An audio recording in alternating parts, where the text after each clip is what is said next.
कोपल मॅडमना नमस्कार, मुकेश सरांना नमस्कार, उपस्थित सर्व मान्यवरांना नमस्कार आणि सर्वांचे मनपूर्वक स्वागत.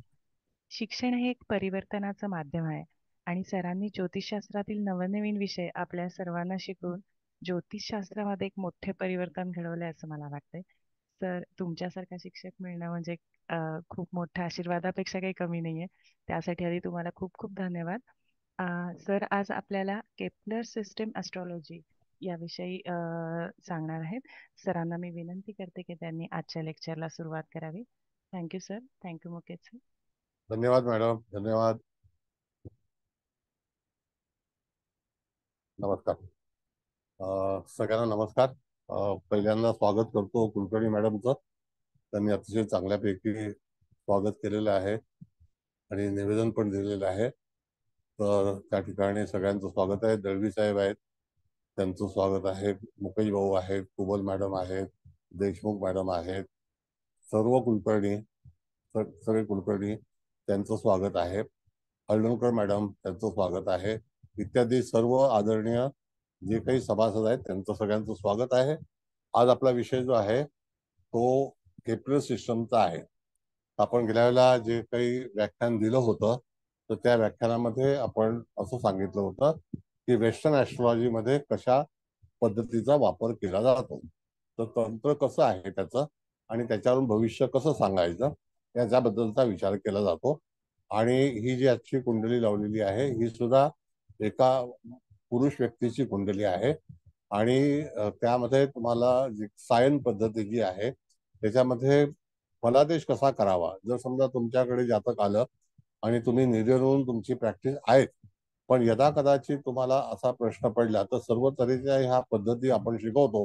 त्यामध्येच ही पद्धत आहे की ज्याच्यामधून आपण एखाद्या व्यक्तीचं अचूकता कशी करूया आणि ह्याच्यामध्ये जसं की लग्न बदलतं, त्याच्यामध्ये ग्रह बदलतात. मग अशा वेळेला त्या ठिकाणी जातकाचा यदा कदाचित जे काही केपलर पद्धतीमध्ये, आणि केपलर पद्धती आजही वेस्टर्न पार्टमध्ये म्हणजे अमेरिका आणि युरोपमध्ये बऱ्याच ठिकाणी वापरली जाते.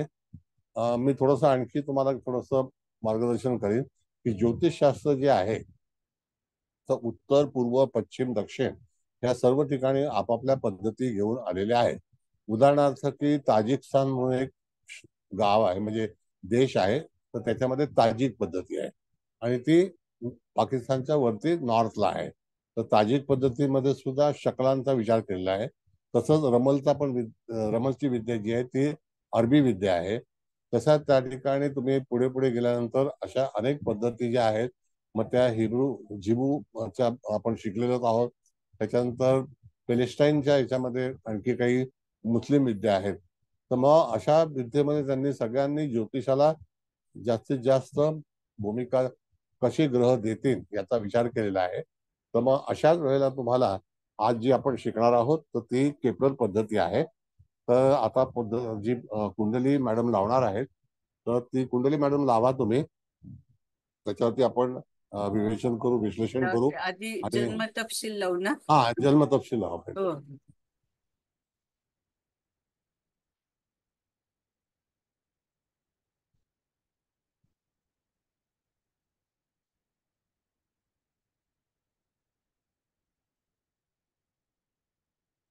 चायनीज ऍस्ट्रॉलॉजी सुद्धा आहे. तर लावला. हा, आता बघा इथे जन्म तपशील लिहून घ्या. तुम्हाला मला वाटतं कुंडली सगळ्यांना पाठवलेली आहे, पण तरी सुद्धा तुम्ही 8/4/1973 चा जन्म आहे. सकाळी 6:03 जन्म आहे, मुंबई. व्यक्ती पुरुष आहे आणि पद्धती आहे सायन. आता हे ऐनांश नसलेली ही जी पद्धती आहे तर ती सायन म्हटलेलं त्याला.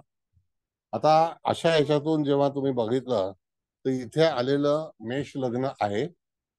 मेष लग्नामध्ये सूर्य लग्नी आलेला आहे.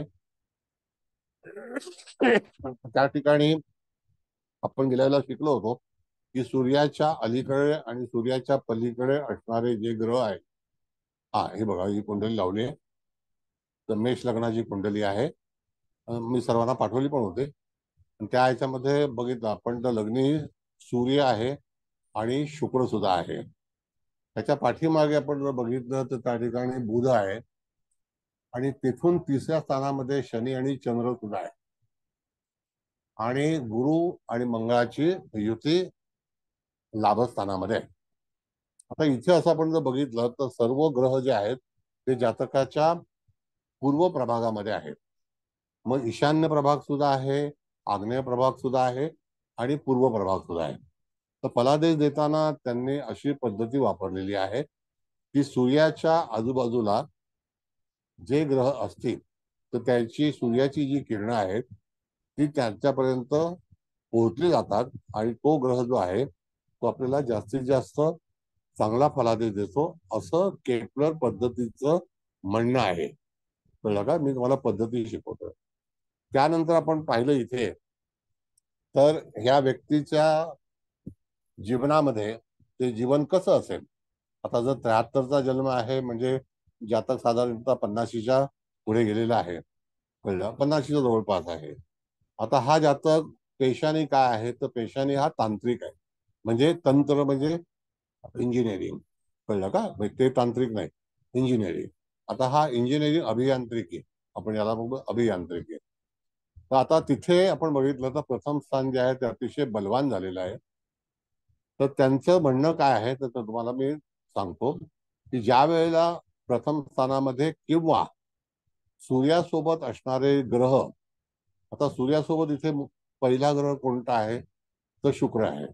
म्हणजे सगळ्यात पहिलं सूर्याचं तेज जे आहे ते शुक्राला मिळेल. त्याच्या मागच्या बाजूला जो बुध आहे आणि त्याच्यानंतर मंगळ आहे. म्हणजे अशा तऱ्हेने आपण बघितलं तर शनी सुद्धा त्याच्यामध्येच आहे. तर सूर्याच्या अलीकडे आणि पलीकडे हे जे ग्रह असतात तर मुळामध्ये ग्रहांना कुठल्याही तऱ्हेची स्वतःची एनर्जी नाही आहे, त्यांना स्वतःचा प्रकाश नाही आहे, तर ते अवलंबून आहेत असं केपलरचं म्हणणं आहे.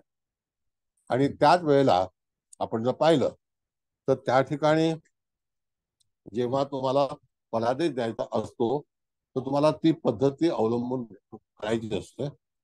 त्या ठिकाणी बघितलं आपण तर राहू केतू युक्त, आपले पहिले नियम सांगितलेले आहेत पहिल्या लेक्चरमध्ये, की राहू केतू युक्त जर एखादा ग्रह असेल तर आपल्याकडे बऱ्याच गोष्टी ज्या आहेत त्या ग्रहण दोषामध्ये किंवा इत्यादी चांडाळ योग आहे, अंगारक योग आहे, पितृदोष आहे, जडत्व योग आहे.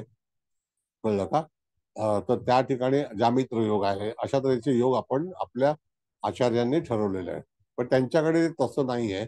त्यांच्याकडे फक्त हा ग्रहणच म्हणजे एक्लिप्स मध्ये आलेला ग्रह हा त्या ठिकाणी तुम्हाला कार्यसिद्धी देणार नाही. म्हणजे त्या ठिकाणी अडचणी निर्माण, यदा कदाचित जर तुमच्या जीवनामध्ये म्हणजे त्या व्यक्तीच्या जीवनामध्ये जर एखादा ग्रह बलवान झाला असेल तर त्या ग्रहाशीच अपेक्षा ठेवावी असा केपलरचा नियम आहे. आता जर समजा यदा कदाचित एखादा ग्रह गुरु हा राहुयुक्त झाला असता तर जीवनामध्ये गुरुचा सपोर्ट कमी पण इत्यादी ग्रहांचा सपोर्ट हा जास्ती मिळू शकतो. मग अशा वेळेला काय होतं की तुम्हाला पाहिलं पाहिजे की नुसतं आपण जेव्हा हे करतो की गुरु तुमचा असा राहुयुक्त आहे, केतुयुक्त आहे तर तुमच्या जीवनामध्ये काही होणार नाही असं केपलरने सांगितलेलं नाही.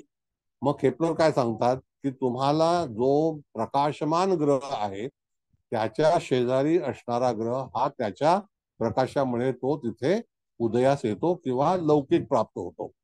उदाहरणार्थ कधी कधी आपल्या घरामध्ये एखादी व्यक्ती अतिशय चांगल्या विचारांची असेल, चांगल्या नशिबाची असेल, चांगल्या ज्याला आपण कुंडलीची असेल, तरी सुद्धा ती व्यक्ती आपल्या जीवनातील भाग्य म्हणजे कुटुंबातील भाग्य हे कलाटणी देतं, परिवर्तन करतं, चेंज करतं.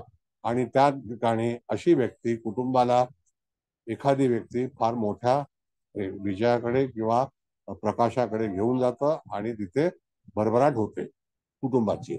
मग तिथे एक व्यक्ती जसं आपल्या कुटुंबामध्ये कार्यरत असते तशाच प्रकारे केपलर असं सांगतात की त्यामध्ये तुम्हाला जर तो सूर्याच्या आजूबाजूला असणारा ग्रह हा जर व्यवस्थित असेल आणि तो सूर्याच्या प्रकाशमानामध्ये जर तिथे भ्रमण करीत असेल तर निश्चितच त्या ग्रहाला एक वेगळ्या तऱ्हेची शक्ती प्राप्त होते. ती कशी तर तुम्हाला अगोदर सांगितलेलं आहे की नक्षत्र हे स्वयंप्रकाशित आहेत. सूर्य हा स्वयंप्रकाशित आहे आणि सूर्य हा तारा आहे. आणि जे ऑर्बिट आहे आपलं खगोल, तर त्याच्यामध्ये सूर्याच्या भोवती सगळ्या ग्रहांचं ऑर्बिट आणि ते सूर्यप्रकाशामध्ये त्याच्या गतीवरती अवलंबून आहे की सूर्य त्यांना कशा रीतीने त्याची हालचाल असेल. मग सूर्य हा फास्टेस्ट प्लॅनेट आहे. त्याच्यावरती तुम्हाला लक्ष ठेवायला पाहिजे की त्याच्या जवळचा ग्रह हा कसा तेजस्वी असेल किंवा कार्यरत करणारा असेल किंवा त्या जातकाच्या जीवनामध्ये कशा तऱ्हेचं फळ देईल. आता नेहमीप्रमाणे ज्या वेळेला त्यांच्या पद्धतीमध्ये म्हणजे केपलरचं कॉलेज आहे, त्या कॉलेजमध्ये म्हणजे अमेरिकेमध्ये आहे, युरोपमध्ये आहे, तर त्या ह्याच्यामध्ये जेव्हा ॲस्ट्रॉनॉमी आणि ॲस्ट्रॉलॉजीच्या बद्दल विचार केला जातो तर नासाशी संबंधित असणारं केपलरचा स्टडी आहे. म्हणजे केपलरहून नासाने स्टडी केलेला आहे की कुठल्या ह्याने कसे ग्रह असतील, कशी चाल असेल, ग्रह कसे वाटचाल करतात, भ्रमण कसं करतात, हे केपलरच्या माध्यमातून त्यांच्याकडे पोहोचलेलं आहे. आता म्हणा आपल्याकडे सगळ्या गोष्टी होत्या पूर्वीपासून, त्याच्यानंतर कोणीतरी त्या प्रदेशात गेलं आणि नंतर तिथे ते शिक्षित झालं. एनिवे, तर तो प्रॉब्लेम नाही आहे. मॅडम पत्रिका काढताय का तुम्ही?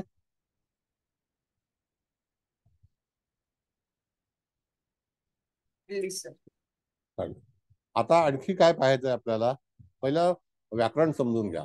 आता आपल्याला आणखी काय पाहायचंय की सूर्याचे जे काही अंश आहेत त्याच्या जवळपास असणारी जी रास आहे, म्हणजे ज्या राशीमध्ये सूर्याचं भ्रमण आहे त्यावेळेला आपण म्हणतो की इथे मेष राशीमध्ये सूर्य आहे, सायन पद्धतीनं. जर निर्यनमध्ये आपण गेलो तर त्या ठिकाणी तिथे मीन लग्न येईल. म्हणजेच काय की ह्या वेळेला तुम्हाला बघितलं पाहिजे की बाबा कुठला ग्रह असेल आणि तो कशा रीतीने फलादेश देतो. तर त्या ठिकाणी बघितलं आपण तर लग्नबिंदू आणि सूर्यबिंदू याला अतिशय महत्व आहे. आता तुमच्याकडे पत्रिका आहे तर तुम्ही सांगू शकता की सूर्याचे अंश किती आहेत आणि लग्नाचे अंश किती आहेत. सूर्याचे 18 आहेत आणि लग्नाचे 9. होय. हा. आणि त्याच्याबरोबर शुक्राचे अंश जास्ती आहेत 17 का? 17 17 17. आहे. हा, म्हणजे सूर्य आणि शुक्र हे जवळपास एकाच गतीमध्ये आहेत. त्याला आपण गती म्हणू, स्पीड म्हणू, बरोबर आहे. आणि लग्न हे जे 9 अंशाचं आहे, तर 9 अंशाचं लग्न आहे, तर स्टडी काय सांगतो आपल्याला की 9 अंश अगोदर आलेले आहेत आणि त्याच्या मागे सूर्य आहे. म्हणजे 9 अंश अगोदर आले ना, पहिला 0, 1, 2, 3, 4 अशा तऱ्हेने राशी तिथे विकसित झाली आणि त्याच्यानंतर सूर्य मिळाला आणि शुक्र मिळाला. म्हणजेच काय की ही व्यक्ती स्वरूपाने कशी असेल, तर लक्षात घ्या तुम्ही की जातकाच्या जीवनामध्ये संपूर्णपणे एखादा सुंदरता आहे, हे सुद्धा एक सुख आहे, ज्याला आपण ब्युटी म्हणतो. मग ही व्यक्ती कशी असेल, तर सुंदर असेल, अतिसुंदर असेल. तुम्हाला जर परीक्षा करायची असेल तर सायनवरून एखाद्या व्यक्तीच्या जीवनामध्ये बघायचं की शुक्र हा लग्न स्थानापासून कितवा आहे, त्याप्रमाणे त्या सूर्याची शुक्राची दृष्टी किंवा त्याचं जी किरणं आहेत ती लग्न स्थानाला तिथपर्यंत सपोर्ट करतात, त्याच्यावरती सुंदरता. आणि त्यानंतर त्याच्या समसप्त योगात आहे का, म्हणजे लग्नापासून तर जातकाची कांती, ज्याला आपण म्हणतो शरीर यष्टी शरीराची जी काही बांधणी आहे ती त्याच्यावरून आपल्याला पाहता येते. मग आता हा झाला प्रश्न. दुसरा भाग असा आहे की तुमच्याकडे जातक केव्हा आलेला आहे. आता समजा जातक तुमच्याकडे वयाच्या 10व्या वर्षी त्याची आई घेऊन आले किंवा वडील घेऊन आले किंवा माझा मुलगा काय करू शकतो, तर हे मेष लग्न आहे, तर हे अभियांत्रिकी लग्न आहे. याचा अर्थ काय आहे की इंजिनिअरिंगच नाही पण सगळ्या ज्या काही गोष्टी आहेत तंत्रज्ञानाच्या, त्याच्याशी ह्याचा संबंध येणं निश्चित आहे. आता ह्यामध्ये तंत्रज्ञान म्हणजे विज्ञान आलं, विज्ञानामध्ये मेडिकल सायन्स पण आलं, विज्ञानामध्ये आणखी आपण जर बघितलं तर त्या ठिकाणी इंजिनिअरिंग सुद्धा आहे, डॉक्टर सुद्धा आहे. मग अशा अनेक प्रकारची जी विज्ञानं आहेत, तर तशा तऱ्हेचं विज्ञान ह्या जातकाच्या जीवनामध्ये शिकण्याचा हा प्रयत्न करेल. आता कधी कधी आपल्याकडे जी लग्न कुंडली येते ती चुकीची पण असू शकते. काही वेळेला वेळ वेळ माहिती नसेल म्हणून आपला अंदाज पण चुकू शकतो. पण मग केपलर काय सांगतात की ह्या ह्याच्यामध्ये जर तुम्ही बघितलं तर जातक हा कुठल्या व्यवसायाशी आवडीशी संबंधित असेल, मग अशा वेळेला तुम्हाला ह्याचा स्वभाव कसा असेल. आता एक उदाहरण म्हणून तुम्हाला सांगतो. उदाहरण की जसं सलमान खान आहे तर त्याचं मेष लग्न आहे. मग आता त्या मेष लग्नामध्ये असणारे ग्रह, त्याच्या जवळ असणारा चंद्र, त्याच्या जवळ असणारा शनी हा बरोबर त्या लग्नाच्या जवळ आहे, कारण त्याची कुंभ रास आहे. पण त्याचा रवी कुठे आहे? तर त्या ठिकाणी आपण बघितलं तर त्याचा जो सूर्य आहे तो धनुराशीमध्ये आहे. म्हणजे लग्नापासून कितवा आहे? तर तो 9वा आहे. मग त्याच्या जवळपास असणारे ग्रह हे त्याचं तेज आहे.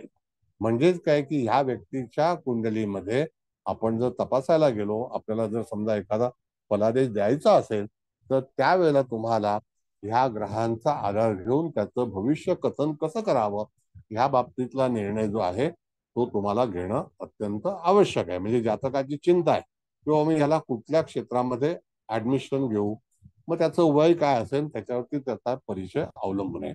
त्याचं व्यक्तिमत्व कसं असेल, त्याचं बोलणं कसं असेल, त्याची आवड काय असेल, या सर्व गोष्टी केपलरने त्याच्यामध्ये नोंद केलेल्या आहेत. कळलं? म्हणजेच काय की तुम्हाला सायन पद्धतीमध्ये जेव्हा एखाद्या गोष्टीचा विचार आपण करतो त्यावेळेला तुम्हाला फलादेश अत्यंत आवश्यक आहे. आपण निर्यन बरचसं शिकलेलो आहोत. जसं की आपण जेमिनी शिकलो, सूर्यसिद्धांत शिकलो, विधिलिखित शिकलो, या सगळं आपल्याला निर्यनमध्ये होतं. पण सायन पद्धती जी आहे ती ही केपलर प्रमाणेच आहे आणि साधारणतः एक 500 वर्ष झालेली आहेत ह्या सायन पद्धतीमध्ये केपलरने जेव्हा तिथे निर्माण केलं त्यावेळेला. म्हणजे ती हल्लीचीच गोष्ट आहे असं समजा तुम्ही. म्हणजेच काय की जातकाच्या जीवनामध्ये जेव्हा असे प्रसंग येतात त्याचं भविष्य सांगायचं असतं तर ते सांगतेवेळी तुम्हाला तुमच्याकडे असणारं साहित्य, in short inter bracket material काय आहे त्याच्यावरती तुम्ही फलादेश निर्माण करायचा. आता त्यावेळेला ग्रह काय देणार आहे तेच आपल्या आयुष्यात मिळणार आहे. पारंपरिक मध्ये ज्याप्रमाणे आपण म्हणतो की एखाद्या ग्रहाची दृष्टी असेल किंवा एखादा ग्रह जर समजा शत्रू असेल आणि तो युतीमध्ये असेल, जसं इथे आपण जर पाहिलं तर तुम्हाला दिसेल की मिथुन राशीमध्ये शनी आणि चंद्राची युती आहे. मग मिथुन राशीचा उल्लेख त्यांनी काय केलाय तर जी काय इंटेलेक्च्युअल्स आहेत, ज्याला आपण नवमाशामध्ये विचक्षणांश म्हणतो, इंटेलेक्च्युअल्स आहेत ते मिथुन राशीमध्ये आहेत. मग अशा व्यक्तीच्या याच्यामध्ये जर मिथुन राशीमध्ये जर ग्रह प्रवास करीत असता जातकाचा जन्म झाला, चंद्र प्रवास करताना जन्म झाला, तर त्याची मनोधारणा, त्याच्याकडे असणारी बुद्धिमत्ता ही त्या मिथुन राशीवरती ठरली जाते आणि ठरवली जाते. आता इथपर्यंत तुम्हाला कळलंय का? कोणाचे काही प्रश्न आहेत का? मग आपण पुढे जाऊ.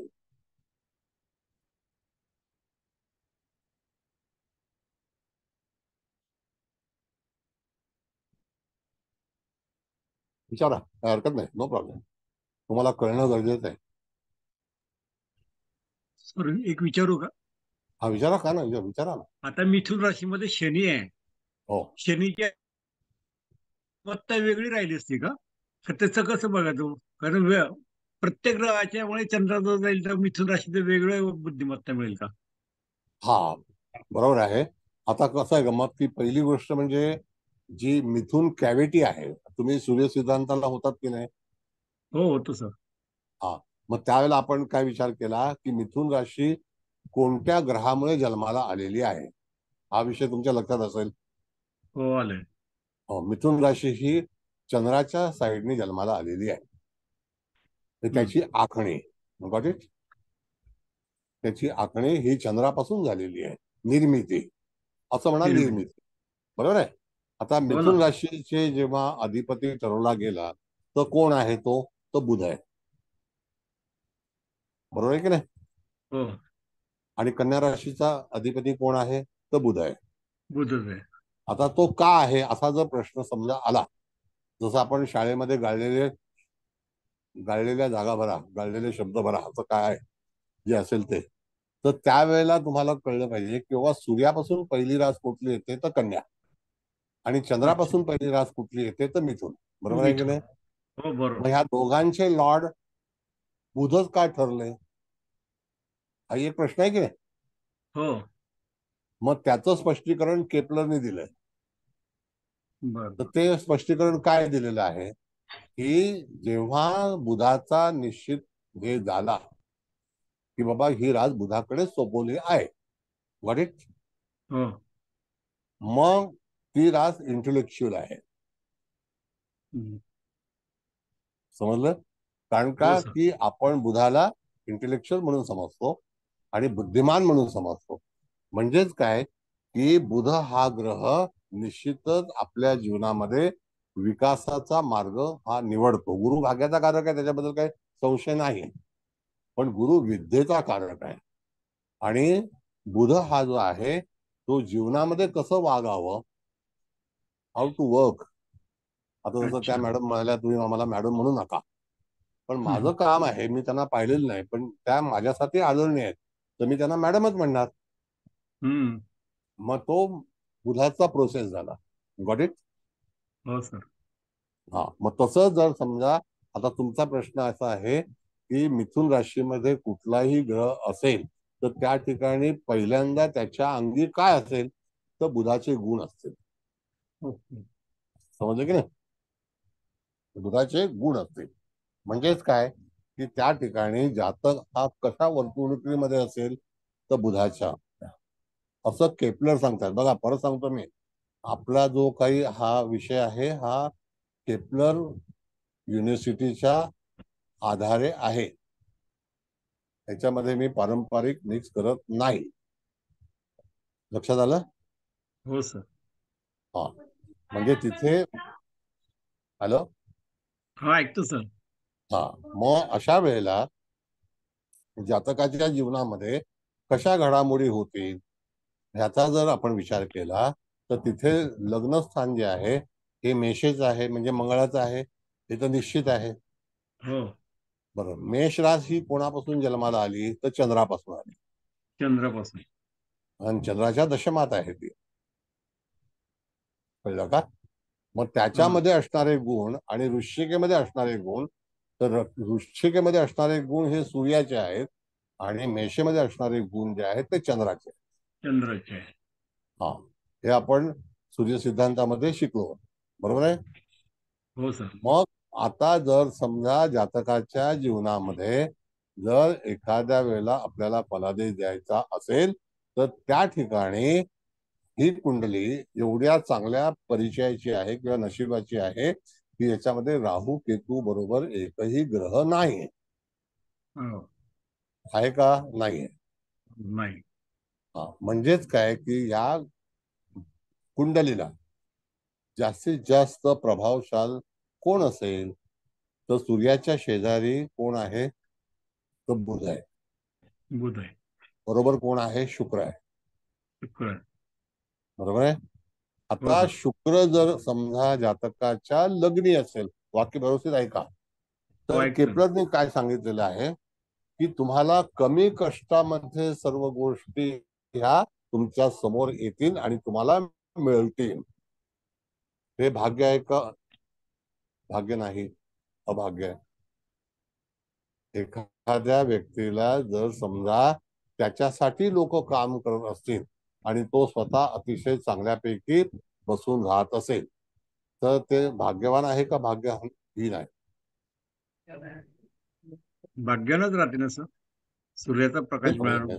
म्हणजे भाग्य भाग्य आहे ना तिथे, हो. आहे की नाही. मग अशा वेळेला त्या ठिकाणी एखादी व्यक्ती जन्मजात जर भाग्यवान असेल तर तिथे ग्रहस्थिती कार्य करते का करत नाही,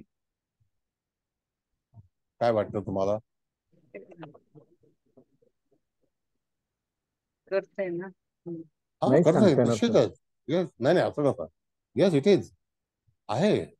म्हणजे ह्या गोष्टी तुम्हाला ज्योतिष सांगते वेळी कॅल्क्युलेट करणं गरजेचं आहे, कठीण नाही आहे. बघा ज्योतिष कठीण नाही आहे, तुम्हाला व्यवस्थित जर तुमची बांधणी असेल तर ती कठीण नाही आहे. जर आपल्याला माहितीच नसेल तर ती कठीण वाटते.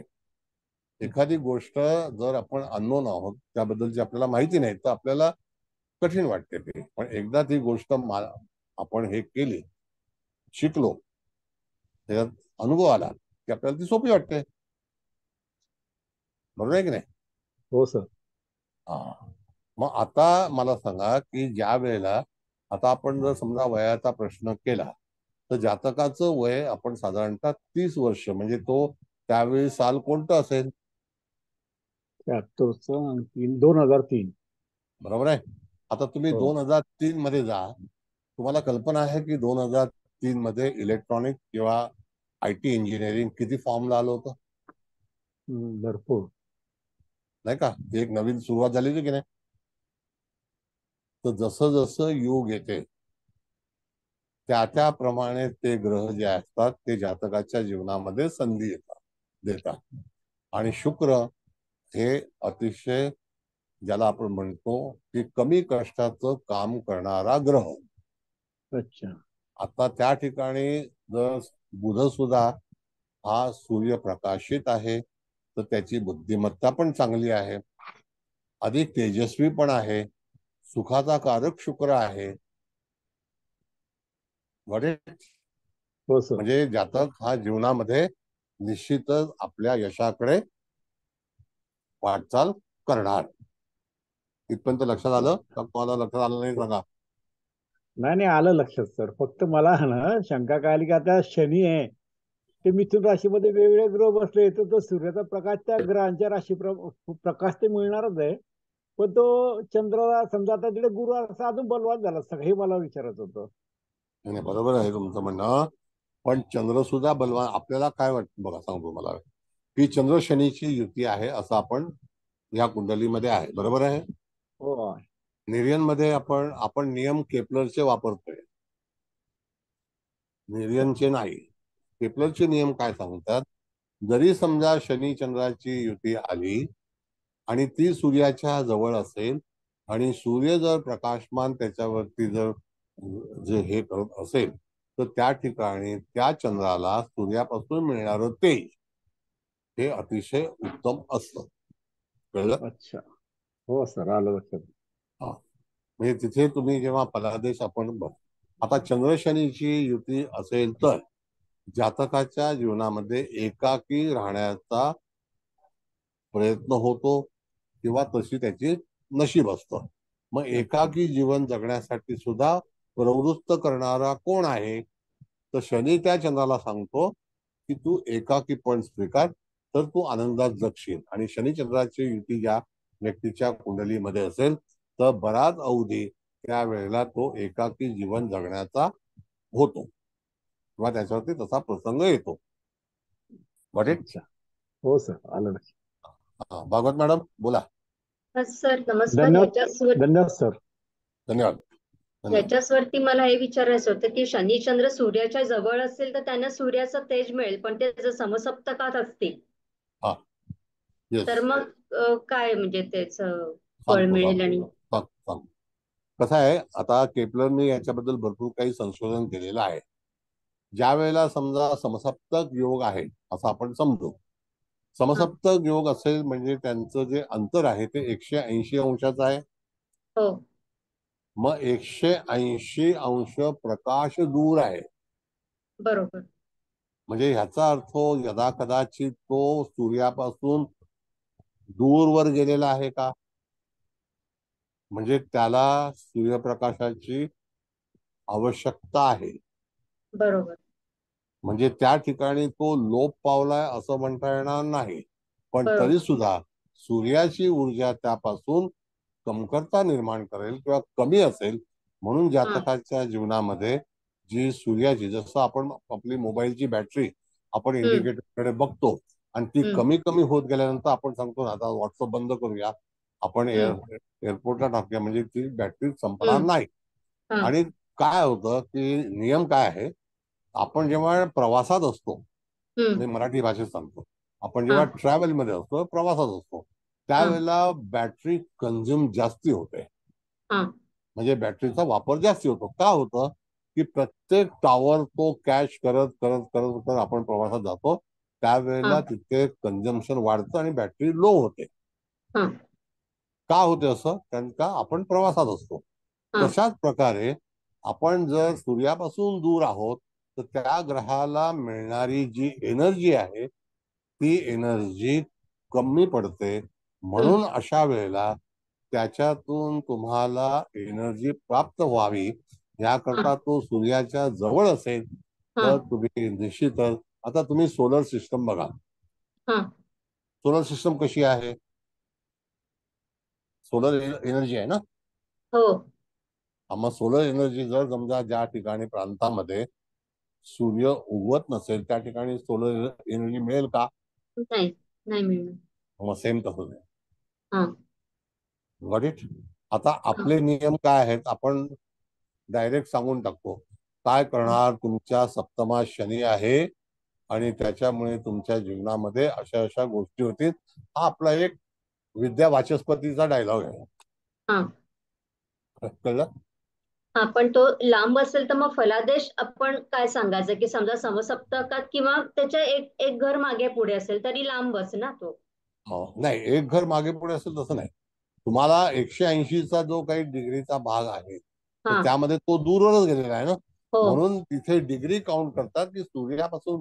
मगाशी मी सांगितलं की शुक्र जवळ बरोबर आहे, हा लग्न हा किती आहे म्हणजे लग्न अगोदर उगवलेलं आहे आणि त्याच्या बरोबर मागोमाग सूर्य आलाय आणि शुक्र पण आलेला आहे. हा आपण काय म्हणू, तारा अस्त आहे. हा बरोबर आहे. हा आता जर कक्षाचा विचार जर केला तर तुळ राशीची कक्षा जी आहे ती सिंह राशीपासून तिसरी आहे की नाही, हा आणि हो कर्क राशी पण तिसरी आहे. हा म्हणजे तो कक्षेच्या अलीकडे आहे. हा त्याचा अर्थ तो बलवान आहे. Got it? म्हणजे मग सिंह आणि कर्क असं पण म्हणजे समसप्तकात असेल तरी तो बलवान आहे असं म्हणायचंय का? नाही नाही नाही, नाही ना समसप्तकाला मॅडम नाही. समसप्तकाला त्या ठिकाणी जेव्हा सूर्यापासून 180 अंश लांब एखादा हा ग्रह असेल हा तर त्याला मिळणारी जी ऊर्जा आहे हा ती ऊर्जा तिथे कमतरता दाखवते. बरोबर. आणि मग फलादेश काय सांगायचा मग त्या वेळेस? फलादेश पण कमी मिळेल. हा आता आपण काय केलेलं आहे माहितीये का मॅडम, आपण शनीच्या नावाने खडी फोडू. हा आपला असंच झालेलं आहे. काय हा झालं, शनी चाललाय, काय हा झालं, हे चाललंय. तर हा तसं नाही. हा तसं केपलरचे नियम नाहीये. आता आपण केपलर हम्म शिकतोय. बरोबर हा. हा तर मग अशा वेळेला तुम्हाला काय सूचित केलं पाहिजे जातकाला, तुझ्या जीवनाला सपोर्टिंग प्लॅनेट कुठला, हा नंबर 1. हा बरोबर तुला दुःख देणारा प्लॅनेट कुठला आहे का सुख देणारा प्लॅनेट कुठला आहे. पण हम्म ती ऊर्जा तुला त्या ग्रहामुळे पुढे घेऊन जाणार आहे. तर आपण हा पहिल्या लेक्चरला सांगितलं होतं की राहूयुक्त जर रवी असेल, हा बघा वाक्य पुन्हा ऐका, हा तर त्या ठिकाणी तो ग्रहण योग होतो की नाही. हो मग तिथे रवी बद्दल अपेक्षा ठेवायची नाही. हा then you have to depend. हा मग तिथे तुम्हाला दुसऱ्या ताऱ्यावरती अवलंबून राहायचं. तारा म्हणजे ग्रह, हा आपण प्लॅनेट म्हणू. हा बरोबर. हो मग दुसरा प्लॅनेट सपोर्टिंग आहे का, जो पूर्णपणे तिथे सूर्याच्या एनर्जीशी संबंधित नाही. हा गॉट इट. हा मग आता रवी राहू जर युती असेल पण त्याच्या आजूबाजूला ग्रह असतील तरी मग त्यांना सूर्याचा एनर्जी मिळणार का? तरी सुद्धा नाहीच नाही ना, म्हणजे नाही. आजूबाजूला बघा ना असले ते तुम्ही पण ग्रह तुम्ही डॅमेजच तुम्ही होणार. बघा ना, तुम्ही ज्या वेळेला ग्रहण होतं, हा रवी राहूची युती, केतू रवीची युती हा जेव्हा होते हा त्यावेळेला जे प्रकाशमान ग्रह असायला हवेत तर हा ते प्रकाशामध्ये का येत नाहीत. हा कळलं. एखाद्या वेळेला समजा आपण एखाद्या ठिकाणी फोटो काढायला गेलो हा तर पूर्वीचे फोटोग्राफरला तुमच्याकडे लाईट टाकायचे ना, हो हो म्हणजे तुम्हाला प्रकाश आला पाहिजे ना. बरोबर हो मग तेव्हा तुमचं तेज दिसेल ना. बरोबर जर ते तेज दिसलं नाही तर तुमची फोटोग्राफी चांगली येईल, नाही येणार नाही. मग जीवन चांगलं जाईल.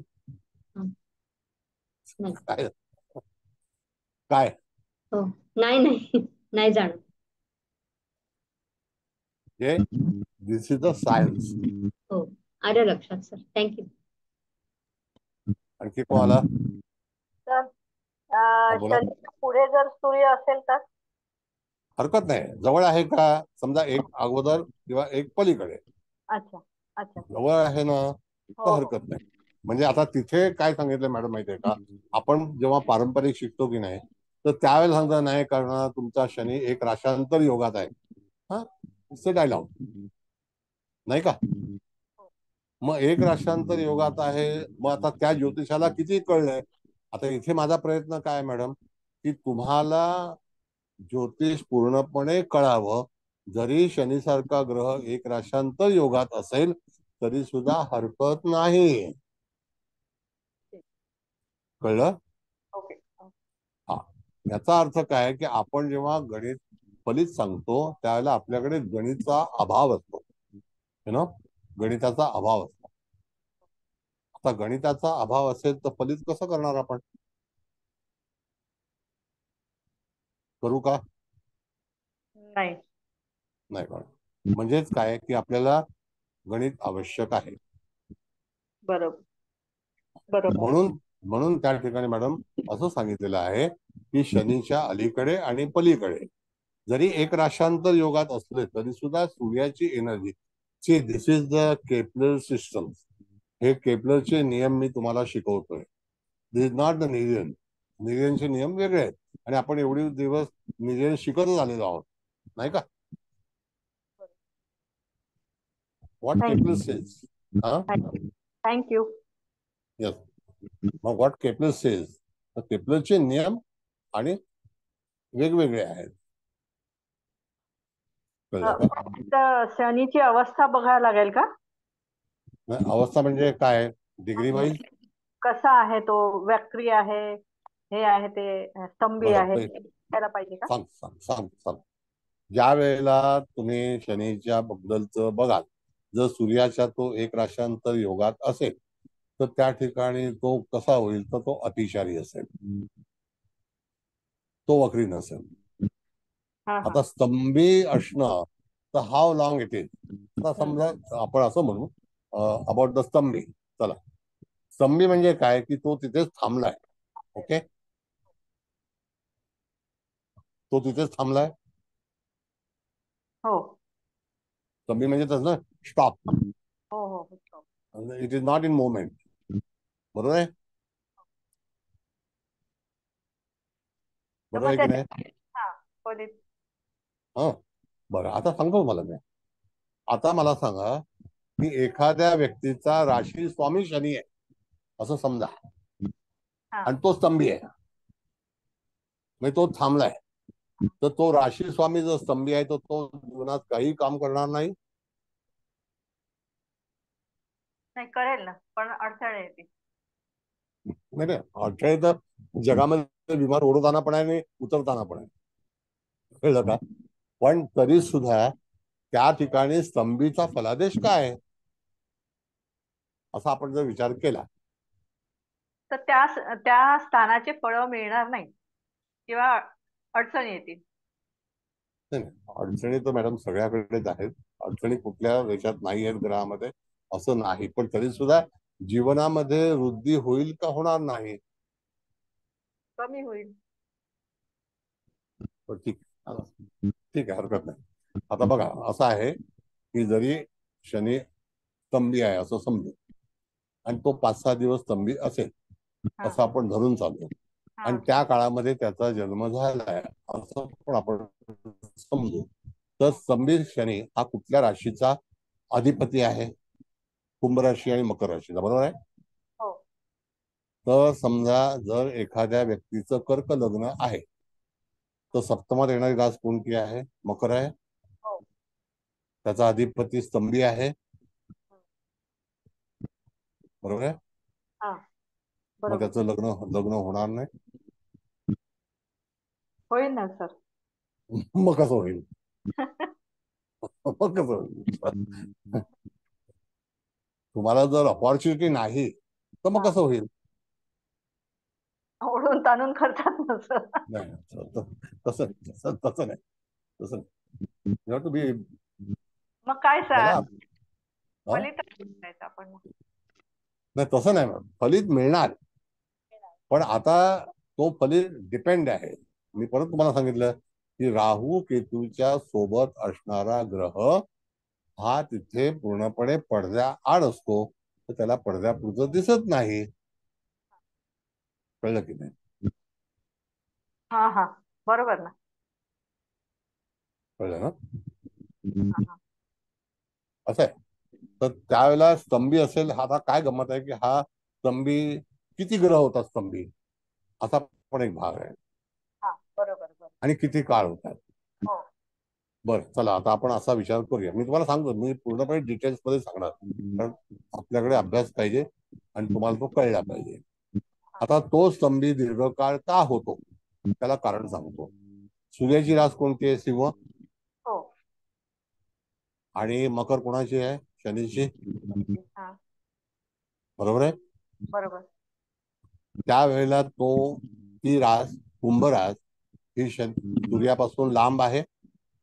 हो आणि जर शनी वक्री झाला असेल तर त्यावेळेला तो स्तंभी होतो. किंवा एखादी गाडी चर्चगेटला जाते, आता आमच्याकडे चर्चगेट आहे, तर ती थांबते आणि परत रिस्टार्ट होते. बरोबर आहे. म्हणजे स्तंभी असणारा ग्रह पुन्हा मार्गी होणारच आहे. कळलं का? हा मॅडम. हो ना. हा पण काळ जातो ना त्याच्यात, हा काळ खूप जातो ना तेवढ्या नाही, खूप पिरियड. म्हणजे किती आहे? नाही, आता मला सांगा, 6 राशी.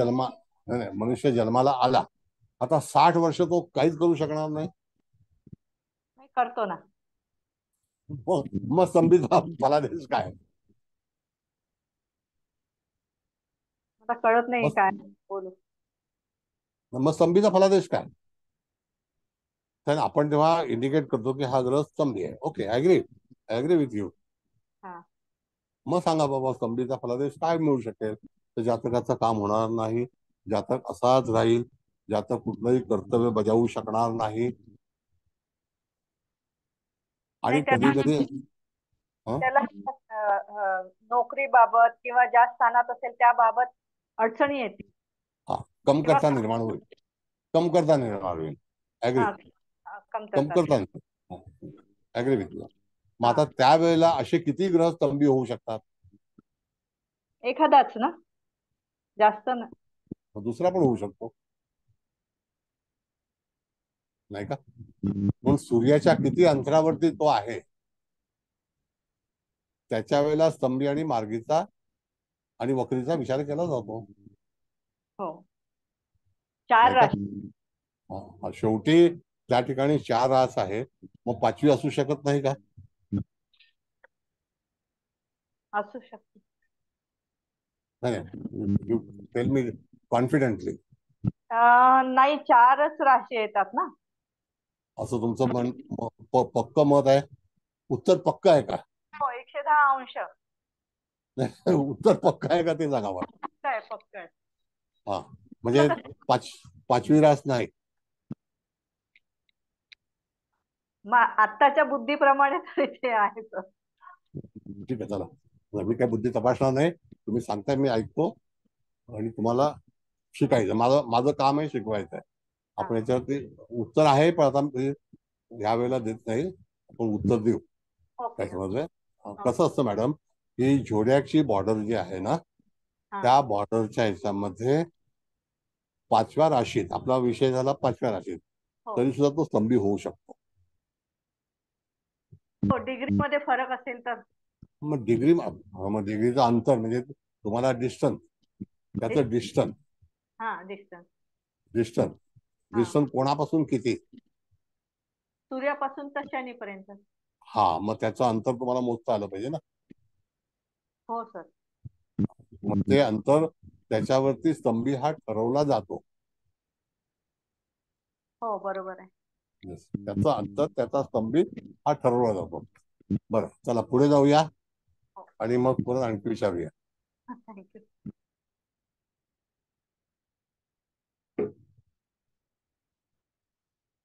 बोला, आणखी कोणाला काय विचारायचं आहे? आता पुढे ह्या इथे बघा, गुरु आहे आणि मंगळ आहे. 2 ग्रह आहेत ना तुम्हाला? हो सर. मग आता 2 ग्रह जे आहेत, ते 2 ग्रह जातकाच्या जीवनामध्ये फलादेश देतील का देणार नाही? आता एक गैरसमज काढून टाका, की आपल्याला असं वाटतं किंवा आपल्या पुस्तकात लिहिलेलं असतं की ग्रह अस्त आहे, तारा अस्त आहे, नाही का? मग तारा जर अस्त आहे तर जातकाच्या जीवनात उदय होणार नाही, हा आपल्या काही लोकांचा समज आहे. तर तसं नाहीये. आता इथे शुक्र अस्त आहे म्हणजे एकाच डिग्रीला आहे ना ते. हो सर. मग आता एकाच तिथे मग त्याला तिथे हे मिळणार नाही. आपल्याकडे राशीला रवी शुक्राची युती एकत्र आहे आणि वडिलोपार्जित सगळी जी काही गोष्ट आहे ती त्यांच्या नशिबात आली. चांगली का वाईट?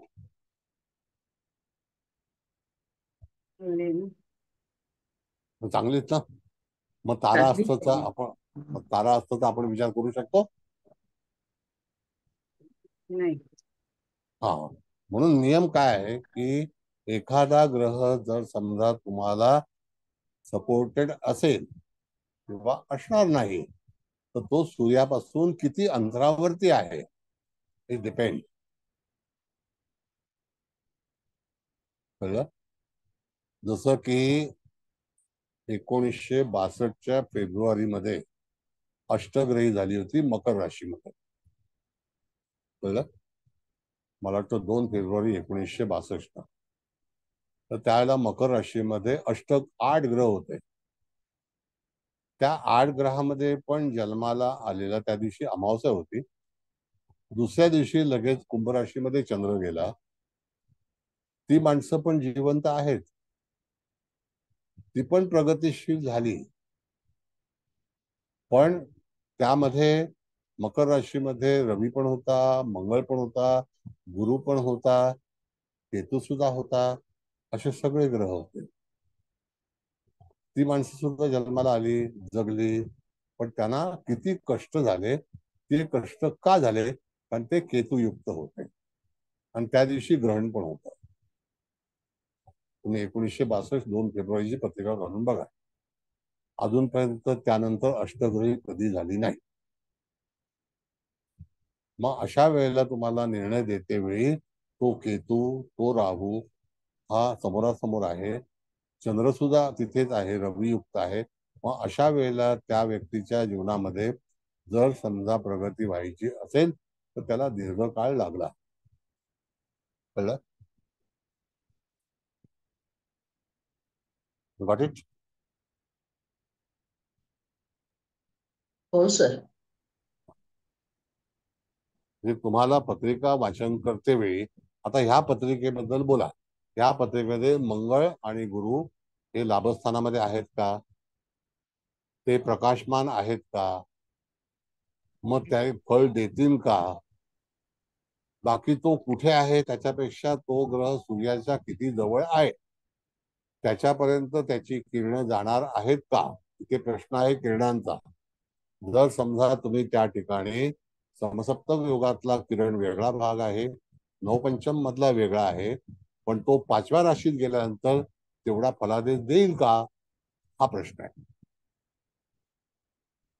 आपले नियम पहिला काय सांगितलेला आहे? सूर्यापासून 3ऱ्या राशीत अलीकडे आणि सूर्यापासून 3ऱ्या राशीत पलीकडे. हे नियम पहिला शिकवले ना तुम्हाला ग्रामर. हो सर. हो सर. मग ते ग्रामर लक्षात ठेवणं गरजेचं आहे. मग एखादी व्यक्ती जर तुमच्याकडे आली आणि त्यावेळेला जर अशी घटना होत असेल तर तुम्हाला उत्तर देता आलं पाहिजे की सूर्यापासून हा ग्रह एवढ्या लांब आहे, त्याच्यामुळे ह्याचं तेज कमी आहे, हा तिथे जास्ती फलादेश देऊ शकणार नाही. मग दुसरा ऑप्शनल प्लॅनेट कोण आहे? प्रत्येक गोष्टीला ऑप्शन आहे की नाही?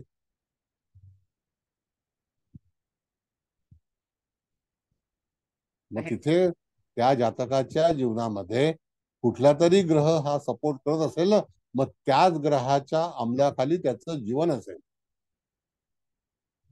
त्याच ग्रहाच्या अंमलाखाली त्याचं जीवन असेल. कळलं?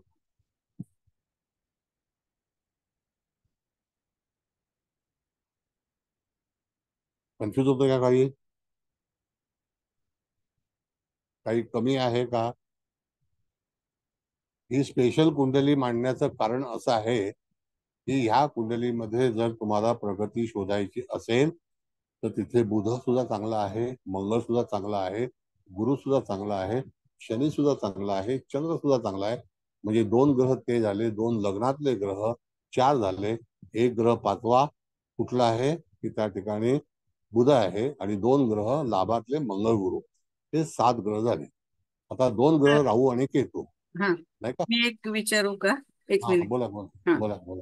तर आता म्हणजे लग्न स्थानात सूर्याबरोबर शुक्र आहे. हा, म्हणून अगोदर आपल्याला फलादेश समजा हे करायचं असेल तर शुक्रापासून मिळेल असं आपण म्हणू शकतो का? आणि ऐका बोला ना, बोला आणि मग बोला. नंतर बुध जवळ आला कारण इकडे 12व्या स्थानात, आणि मग नंतर आता ह्यांच्या डिग्री बघायच्या का? इकडे मिथुनेत चंद्र आणि शनी आहे आणि इकडे लाभात मंगळ आणि गुरु, पण ह्यांच्या समजा डिग्री 8-8 आहेत मंगळ आणि गुरुच्या, आणि इकडे 19 आणि 16 आहे चंद्र आणि शनी. म्हणजे मला काय म्हणायचं की फलादेश करताना डिग्री आपण म्हणजे इम्पॉर्टंट आहे का असं? हा. सूर्यापासूनचं हो अंतर हो, महत्वाचं आहे मॅडम. हो ना, हो ना, सूर्यापासूनचं अंतर. सूर्यापासूनचं अंतर. हा, आणि आता समजा की एका पॉकेटमध्ये शनी चंद्राची युती आहे. होय. चंद्र हा किती अंशाचा आहे? 3 19. अंश, 19 आहे. हा. हा, मग 19 अंश जे आहेत तर ते तिथे त्या ठिकाणी आपण जर बघितलं तर तुम्ही बघा तर आद्रा नक्षत्र आहे. हम्म. अच्छा, अच्छा. 23-20ला 26-40ला पुनर्वसू लागतं. हम्म. सॉरी, पुनर्वसू नक्षत्र आहे. मग आता त्या ठिकाणी शनी किती अंशाचा आहे? 16 आहे. 16. 16. मग तो आद्रामध्ये आहे. शनी आर्द्रा. हा, बरोबर आहे, शनी आर्द्रामध्ये. आद्रामध्ये आहे. हम्म. मग आता त्यांचं जे अंतर आहे त्यांच्या इथलं, तर ते शनी आणि चंद्राचं अंतर किती एकमेकाशी आहे? 3 होईल ना? 3. हा, ते युतीत आहेत. होय. पण नक्षत्र बदल आहे की नाही? नक्षत्र बदल हे बघा, हो तुम्ही सर. पाठवलंय ना, हो. शनी आर्द्रा 3 आहे आणि चंद्र आर्द्रा 4 दिले. मग त्या ठिकाणी मीन नवमाश आहे आणि कुंभ नवमाश आहे. 12. मग बघा, परत सांगतो मॅडम, 6:40ला आद्रा नक्षत्र सुरू होतं होय. आणि 20 अंशावरती पुनर्वसू सुरू होतं. तर किती अंशाचा चंद्र आहे? चंद्र 19 आहे ना? 19 आहे. पुनर्वसू मध्ये नाही आहे. हम्म. पुनर्वसू मध्ये नाही आहे. नाही, मग ते आर्द्रा 4. एका युतीत आहेत. मग ते होय. एका युतीत हो आहेत. हो हो. मग एका युतीत असल्यामुळे शनीचं जे म्हणणं आहे ते चंद्राला ऐकावं लागेल, हा, बरोबर आहे. असं माझं म्हणणं आहे. होय. म्हणजे चंद्राला स्वतंत्रता नाही. नाही. मग असे लोक जीवनात काय करतात, त्यांचा फलादेश कसा असेल?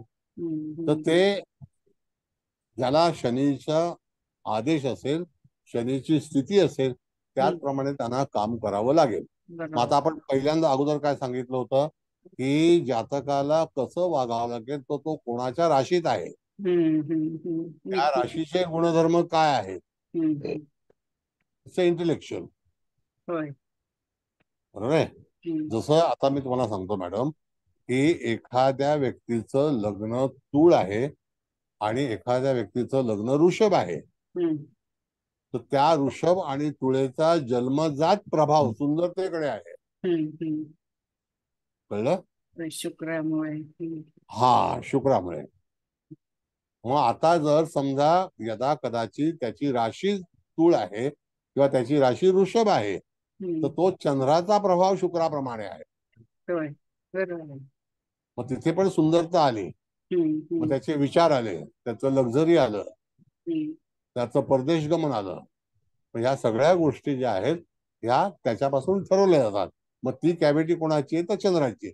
इथे ही कॅव्हिटी मिथुनीची आहे. बरोबर आहे? होय. असं आहे. ठीक आहे, थँक्यू. बरं, आणखी केपलर काय सांगतात ते पण मी सांगतो. की केपलरचं काय म्हणणं आहे की तुम्हाला कुठेही जर तुम्ही विवाहबद्ध व्हायचं असेल तर तुमच्या पतीचं किंवा पत्नीचं प्रोफेशन काय असेल? समजा आता आपल्याकडे मुली काम करतात, पूर्वी करत नव्हत्या, पण माणसं पुरुष काम करत होते की नाही? मग त्याची कार्य, त्याचं वर्किंग ठरवताना तुम्हाला स्त्रीची पत्रिका पाहणं गरजेचं आहे. बरोबर आहे? काय वाटतं?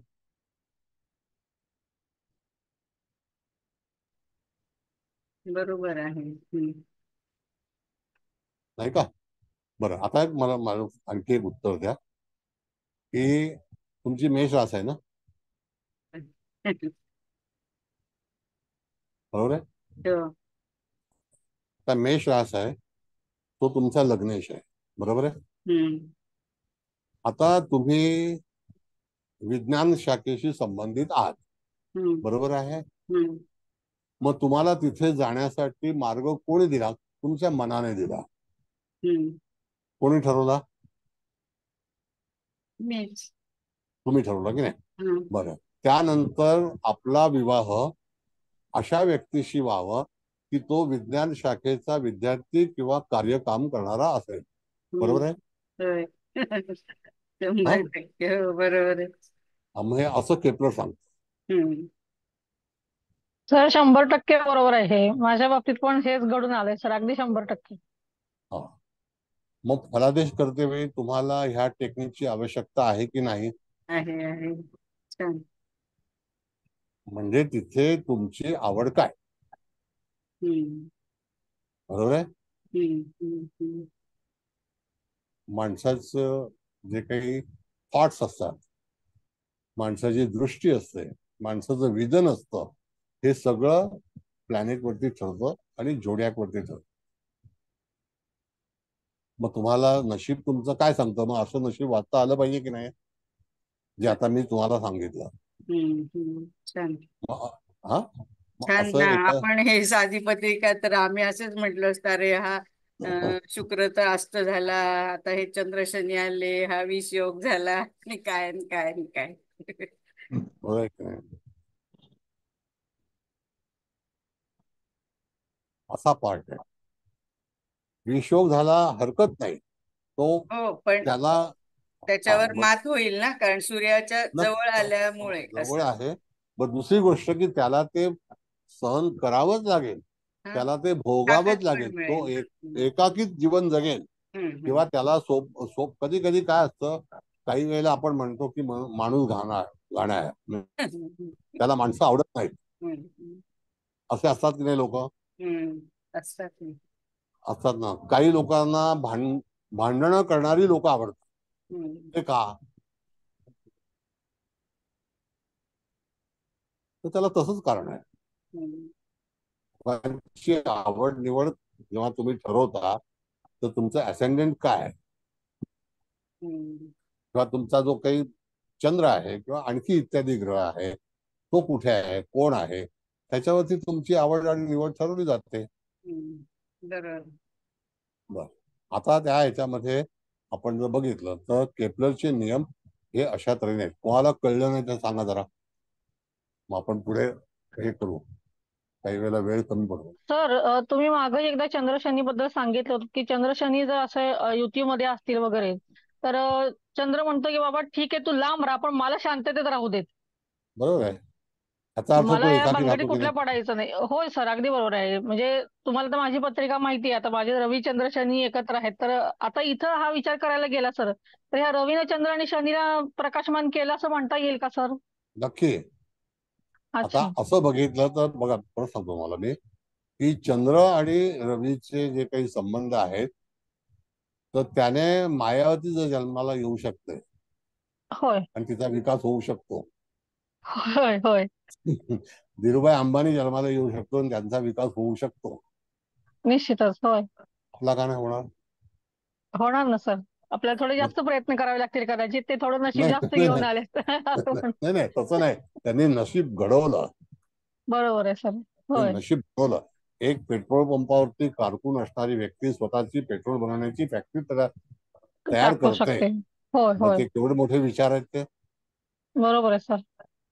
असं आहे. खरंय सर. आणि त्यांच्या पत्रिकेमध्ये रवीच्या बाजूला चंद्र, बुध आणि शुक्र हे 3 ग्रह आहेत तिथे. अच्छा. कळलं? म्हणून आपल्याला केपलरची सिस्टम फॉलो करते वेळी तुम्हाला त्याचे नियम निश्चित केले पाहिजे. दुसरे, बरोबर आहे. आपल्याकडे एक मंत्री आहेत, अजूनही आहेत, होते म्हणजे आहेत, तर त्यांच्या पत्रिकेमध्ये तूळ लग्न आहे, लग्नी चंद्र बुध शुक्र. अतिशय प्रेमळ व्यक्ती आहे, अतिशय प्रेमळ आहे, आणि शेजारी सूर्य आहे. अच्छा. मग त्या याच्यामध्ये चंद्र शुक्र बुध ह्या 3 प्लॅनेटला त्या सूर्याचं फळ आहे, तेज मिळालं. होय, तेज मिळालंय. बरोबर आहे. होय, ती व्यक्ती आज मला वाटतं 78 वर्षाची आहे, पण तरी सुद्धा स्ट्रॉंग आहे. बरोबर सर. आता ह्याच पत्रिकेमध्ये सर आपण अंशात्मक किती दूर पाहिजे ह्याचा विचार नाही का करायचा? आता गुरु आणि रवी ह्यातलं अंतर 70 अंश आहे. तर किती अंतर लांब गेल्यानंतर ते प्रकाशमान होणार नाहीत किंवा किती अंतर आतमध्ये असल्यानंतर त्यांना प्रकाश मिळेल असा पण विचार करायचा का इथे सर? हो, आपण जेव्हा नवपंचम वगैरे वगैरे सगळ्या गोष्टी आपण पारंपरिक मध्ये निरीमध्ये करतो, तशा नवपंचमचा जो भाग आहे तो केपलर मध्ये सुचवलेला नाही. बर. आपला हा जो भाग आहे, थॉट्स आहे, नवपंचम. तुम्ही नाडी शिकलात माझ्याकडे. आता नाडीच्या वेळेला आपण काय विचार केला की कुठलं तत्व जे आहे ते तत्व एकत्रित आहे, त्या तत्वाच्या अनुसरून जातकाच्या जीवनामध्ये त्याचा फलादेश हा निश्चित केला जातो. बरोबर. हो. उदाहरणार्थ माझं वृषभ मध्ये रवी पण आहे, मंगळ पण आहे, अंशात्मक फक्त 20 कलेची युती आहे, 20 कला फरक आहे, आणि शनी सुद्धा आहे. तर त्या नाडीच्या अकॉर्डिंग जर फलादेश द्यायला गेलो तर त्या ठिकाणी तुम्हाला अप्स अँड डाऊन किंवा त्याला एक्झिट मिळणं, किंवा त्या नाडीच्या अंतर्गत सूर्य सूर्याचं काम करेल, मंगळ मंगळाचं काम करेल, आणि शनी शनीचं काम करेल. पण शनी मंगळाची युती ही तिथे ग्राह्य धरली जाईल अकॉर्डिंग टू नाडी हॉरोस्कोप. अच्छा. बर. ओके. कारण ती तत्वावरती अवलंबून आहे. एकाच तत्व. हो, एकाच तत्वामध्ये आले ते. बरोबर. अच्छा. म्हणून जेव्हा तुम्ही कुठलं शास्त्र शिकता तर त्यावेळेला इज अ सिस्टम. आता आपण जेव्हा रेसिपी बनवतो तर त्यावेळेला तुमचे पदार्थ वेगळे, माझे पदार्थ वेगळे, पण शेवटी जेवण असतं ना ते. होय होय, असं. बरोबर. पण सर इथं आता अंशाचा मी जो प्रश्न विचारला की किती अंश जास्तीत जास्त अंतर असायला हवंय जेणेकरून ते तिसरं स्थान, म्हणजे आपण तिसरं स्थान बघितलं. आता समजा या ठिकाणी सूर्य हा 17-18 डिग्रीचा आहे, तर तिथून पुढे 90 डिग्री बघा तुम्ही. बरोबर. अच्छा, 18+90 म्हणजे 108 डिग्री झालं. हो हो. मग त्यांचं अंतर तिथून 108 डिग्री, इथून 108 डिग्री. अच्छा, 108 डिग्री. ओके, आलं लक्षात सर. आता सूर्य तिथे 19 डिग्रीचा आहे म्हणून, पण तो समजा 2 डिग्रीचा असता, होय, तर 2 डिग्रीचा असेल तरी सुद्धा तुम्हाला पहिलं स्थान 30, दुसरं स्थान 30 आणि तिसरं स्थान 30, म्हणजे 90 अंश झाली की नाही? झाले. हो, झाले. आता ह्या ठिकाणी सूर्याने ती पर्टिक्युलर रास म्हणजे मेष रास ही 19 अंशाने कव्हर केलेली आहे. हो, पण लग्न 8 अंशाने कव्हर केलेलं आहे. बरोबर. हो. मग 19 अंशामध्ये ते मायनस करून तुम्हाला त्याचा प्रकाश पुढे टाकायचा आहे, आणि इकडचे ग्रह जे आहेत ते कमी प्रकाशाचे आहेत, कारण का त्यांचा पल्ला कमी आहे. कमी आहे. ओके, बर बर. गणित. हो सर, आलं लक्षात सर. कारण एखादा ग्रह फॉरवर्डेड आहे का रेट्रोगेट आहे? रेट्रोगेट आहे. हो, त्याच्यावरती. ओके, समजलं सर. धन्यवाद सर. धन्यवाद. थोडासा ग्रामर मजबूत बनावायला लागेल.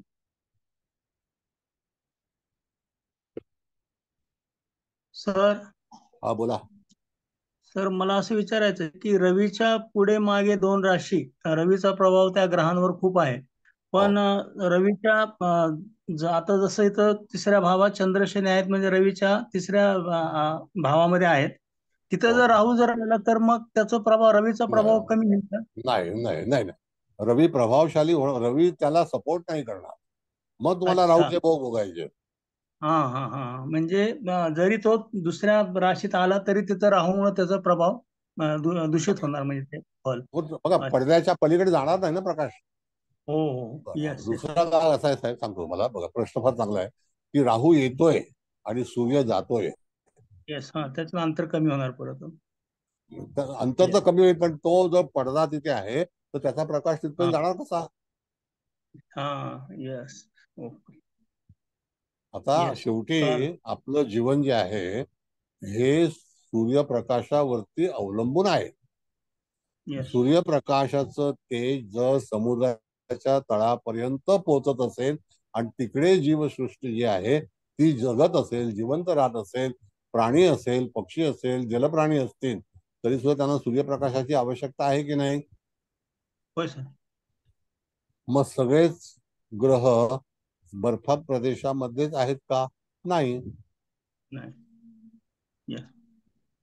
सगळेच जे प्राणी, सॉरी ग्रह नाही, सगळेच प्राणी जलपदार्थाची हिम याच्यामध्ये आहेत का? बर्फाळू आहेत का? नाही. Yes. असं आहे ना. Yes. मग सगळ्यांकडे जी ऊर्जा ही वेगवेगळी असते, त्याला कारण सूर्य किती प्रभावशाली आहे. म्हणून पहिल्यांदाच सांगितलं होतं की सूर्य हा जेवढा प्रभावशाली असेल तेवढं जातकाच्या जीवनामध्ये निश्चित कार्यकाळ अतिशय चांगला असतो. Yes. Sir okay. Thank you sir. Sir एक विचारू. हा बोला. आता ह्यांनी जी दीक्षित सरांनी एक शंका विचारली त्याला अनुसरून थोडस विचारते की त्यांनी असं म्हटलं की तिथे जर राहू युक्त असेल, चंद्र शनी हा राहू युक्त असेल, तर सूर्य शुक्राला, मागचा बुध आणि त्याच्या मागे असणारा मंगळ गुरु ह्या 3 राशीत तर काही फरक पडत नाही. फक्त त्याची छाया चंद्र शनीवर पडत असल्यामुळे चंद्र शनी हे जास्त ऍक्टिव्ह होणार नाही किंवा तो तिथपर्यंत त्याची ऊर्जा जाणार नाही. म्हणजे हा फक्त पराक्रम स्थानात असणाऱ्या ग्रहांना दोष भोगावा लागेल ना? नाही परत सांगतो मॅडम. आता इथे राहूचा चतुर्थामध्ये राहू आहे का केतू आहे? इथे चतुर्थात केतू आहे, त्यामुळे आपल्याला तो फरक नाही पडत आहे. त्या दृष्टीने लकी पत्रिका आहे की तो राहू केतू एकटा आणि चतुर्थात बसलेले. मी काय सांगितलं मॅडम की आपण पहिलं लेक्चर घेतलं होतं इंट्रोडक्टरी की प्रथम स्थानामध्ये किंवा रवी जिथे असेल, रवी सप्तमात असेल, पंचमात असेल, षष्ठात असेल. आता जर समजा सूर्य षष्ठात आहे तर त्याचे जे काही रेंज आहे ती भाग्यस्थानापर्यंत आहे. हो. आणि त्याची दुसरी रेंज आहे ह्या बाजूची ती चतुर्थ स्थानापर्यंत आहे. हो. आणि असे प्रभावशाली म्हणजे त्याचा समसप्तकाचा जो योग आहे तिथे प्रकाश आहे, पण त्याचा जन्मच जर संध्याकाळी झालेला आहे, आफ्टर सनसेट त्याला आपण म्हणतो. मग त्यावेळेला उदित लग्न हे अंधारात होतं की नाही? हो. मग त्याचा अधिपती हा सूर्याच्या तेजामध्ये आहे का?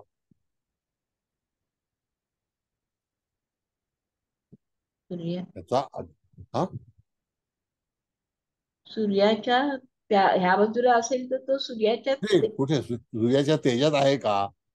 म्हणजे माझं म्हणणं असं आहे की आता उदित लग्न समजा मकर आहे आता, आणि त्याचा अधिपती हा शनी कुंभ राशीत आहे, नाही का? मग सूर्याच्या तेजात आहे का? तर नाही.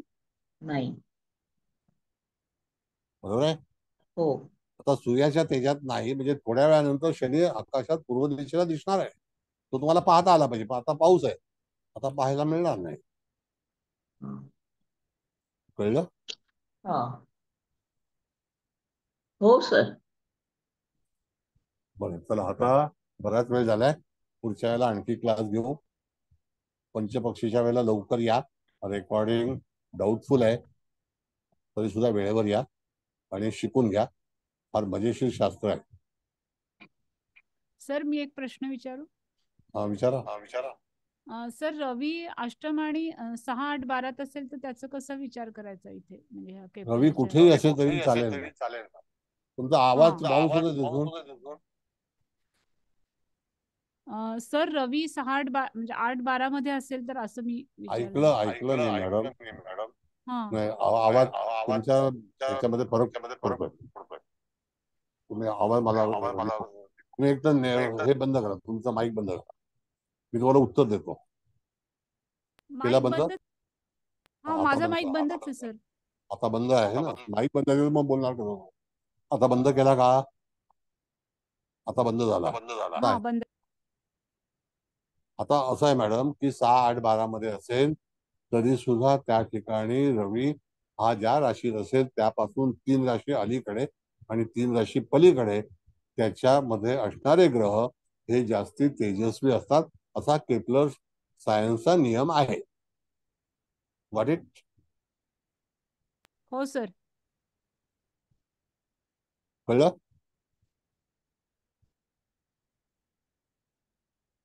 हो सर बरं, कळलं. ठीक आहे. हा, आता माईक बंद करा. तुमचा आवाज मलाच ऐकायला येतो म्हणून. माझाच आवाज मला ऐकायला येतो. बरं, हळदणकर मॅडम तुम्ही आता अभिप्राय द्या, कारण आता वेळ बराच झाला. मुकेश भाऊ क्लास आहे ना तुमचा? मुकेश भाऊ ऐका ना, मुकेश भाऊ हा, लेफ्ट झाले, त्यांचं नेट नाहीये, त्यांनी मला मेसेज टाकलाय. हा काय नाही म्हणजे ते हा, मॅडम माझा नेट गेला त्यामुळे ते नाहीयेत. चला बरं, ठीक आहे. आपल्या गीता मॅडम आलेल्या आहेत ना, दिसत आहेत इकडे. तर बोला. तर छान झाला क्लास नेहमीप्रमाणे. काय बस गुपचे छुपके छुपके आते हो, छुपके छुपके चले जाते हो. चुपके चुपके कशाला? मग जय श्री कृष्ण तरी म्हणायचं प्रार्थना होतं. तेव्हाच आली, प्रार्थना सुरू झाली तेव्हा आली. मग काय वाटलं, अभिप्राय काय आता? तर तुम्ही स्वागत तर केलं नाही, खूप स्वागत छान. कुलकर्णी मॅडमनी केलं. हा तुम्ही बोललात ना त्यांना, म्हणून मग मी काय गप्पच राहिली. ठीक आहे ना, केलं तुम्ही चांगलं आहे ना. आलेल्या समजलंच नाही आम्हाला. मी हा आता ते समजलं नाही. म्यूट करायला बघत होते ना, तेव्हा मला दिसलं. मग मी सरांना सांगितलं की मॅडम आल्यात. कुठे तर मला नाही माहिती. हा बोला बोला, पुढे अभिप्राय द्या. काय खूपच काय सुंदर मत आहे? झालं क्लास. रवीच्या पाठीपुढे जे काही ग्रह आहेत त्यांना प्रकाश मिळतो. मग ते कुठलेही ग्रह असेल तरी चालेल, राहू केतू सोडून. तर हे अगदी वेगळं शास्त्र आणि चांगलं शास्त्र आहे, पूर्ण रवीवर आधारित आहे. रवीच्या प्रकाशावरती किती ग्रह उजेडात येतील त्यावरती आहे. जसं इथे रवी शुक्राबरोबर आहे, तर सप्तमेशा बरोबर आहे तो. तर इथे विवाहानंतर त्याचा भाग्योदय झाला असेल असंही आपण सांगू शकतो. बरोबर ना सर? बरोबर आहे. तसंच मंगळगुरु जे आहे तो लग्नेशाला पण त्याचे प्रकाश टाकतोय, गुरुला टाकतोय. 2 ग्रह मागे पुढे बघितलं तर सर सुंदर सर. एकदम वेगळं ऐकायला मिळालं आणि वेगळं शिकायला मिळालं आणि खूप छान झाला क्लास. आता मॅडम थोडस मला अवधी द्या. हा बोला सर. आता मगाशी आपल्या मॅडम आहेत त्यांचं हे सांगितलं, चर्चा केली मेष राशीबद्दल. आता साधारण तुमच्या राशीतला नियम जर बघितला आपण, तर मंगळयुक्त एखादा ग्रह असेल तर त्याची आवड तशीच असते की नाही, किंवा त्याचं नशीब तसं असते की नाही? हो नक्कीच. मग हे नियम केपलर मध्ये आहेत. कळलं? एनिवे ज्या राशीत आहे त्याचं एनर्जी, त्याची ऊर्जा त्याला सर्व सर्व मिळणार. यस, तिथे तुम्हाला अशा रीतीने भविष्य सांगण्याचं, मग दुसरा ग्रह त्याला सपोर्टेड आहे का नाही आहे. मग तो जर सपोर्टेड असेल तर यदा कदाचित जातकाचं जे कधी कधी आयुष्य डिपेंडेंट होतं.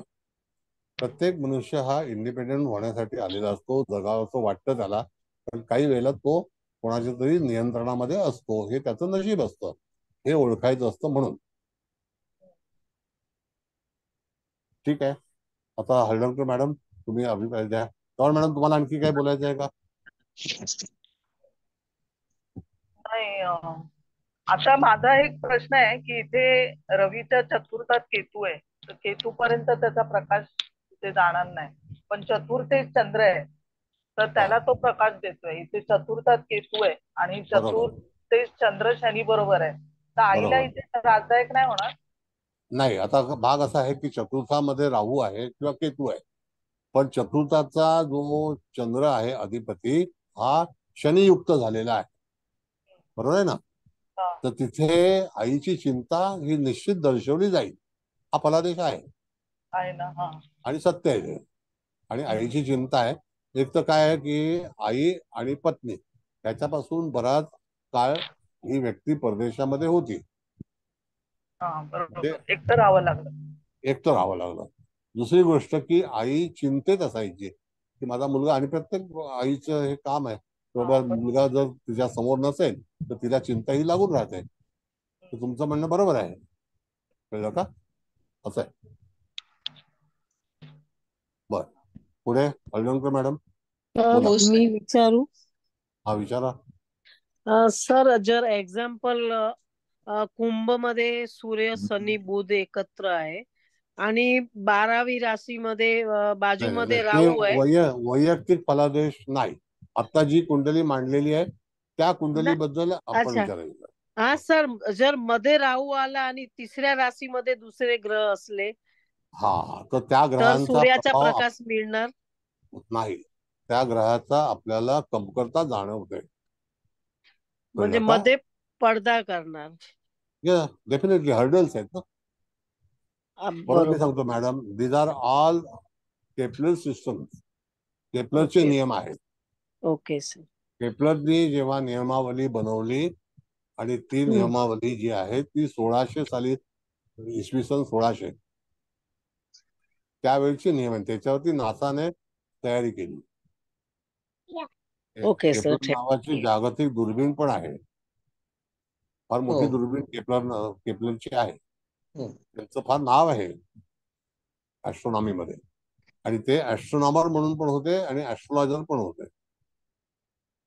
आणि जर तुम्हाला ऍस्ट्रॉनॉमी शिकायची असेल किंवा माहिती घ्यायची असेल तर तुम्हाला केपलरचे नियम फॉलो केले तर तुम्हाला ऍस्ट्रॉनॉमी लवकरात लवकर शिकता येईल, असं सुद्धा आहे. सर एकच मिनिट ऐका ना, आता त्या मॅडमने म्हणजे माझ्या डोक्यात एकदम आलं.